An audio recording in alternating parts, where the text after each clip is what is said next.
Senate Bill 21. Imagine this. Imagine your family sets aside money for emergencies. Instead of keeping it in a savings account with clear rules and oversight, one person moves it into a separate account, invests it in a volatile market, hires private managers to run it, and only gives the rest of the family an update every couple of years. That's the basic shift of Senate Bill 21 makes with state money.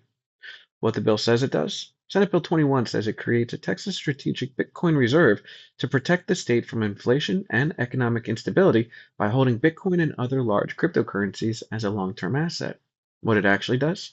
This means the comptroller can move public funds into a crypto reserve that sits outside the state treasury, while the legislator lose day to day control over how that money is managed. It also means normal investment rules that protect taxpayer money no longer apply, while private crypto firms gain contracts to hold and manage state assets. Who benefits?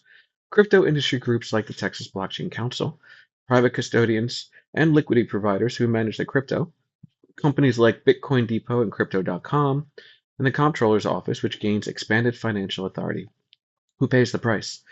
Taxpayers whose money is exposed to a volatile market, the legislature, which loses budget control once money enters the reserve, and the public, which has limited visibility into fees, risks, and losses. Why it matters. When public money is moved outside the Treasury, it becomes harder for Texans to track how it is used and harder for lawmakers to redirect it when priorities change. If the investment goes bad, the loss does not disappear. It shows up later as pressure on schools, roads, healthcare, or property taxes. Questions to ask your lawmakers. Why remove standard investment oversight instead of strengthening it for something as risky as cryptocurrency? How can taxpayers hold anyone accountable if losses occur and contracts are managed privately? Would you support a sunset or mandatory review so Texans can reassess this reserve after a few years?